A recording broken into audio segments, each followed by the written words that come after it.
आपण बघत आहात AKP न्यूज मराठी, आपला आवाज आपली ताकद। सबस्क्राइब करा, शेअर करा, लाईक करा। AKP news Marathi. आंध्र प्रदेश व तामिळनाडू येथील मोबाईल चोरट्यांना नाशिक रोड येथील सुभाष रोड वाघ चौकात नाशिक गुन्हे शाखा युनिट क्रमांक 1 च्या पोलीस अंमलदारांनी जेरबंद करत त्यांच्याकडून 2,38,200 रुपये किमतीचे 22 मोबाईल हस्तगत केले। इंदिरा डोमप्पा आंध्र प्रदेश, दुर्गेश कृष्णमूर्ती आंध्र प्रदेश, बालाजी सुब्रमण्य तामिळनाडू अशी 3 आरोपींची नावे आहेत।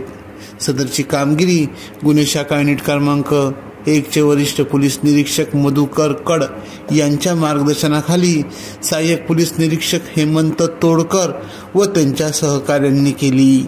AKP न्यूज साठी ब्युरो चीफ अनवर खान पठाण, नाशिक।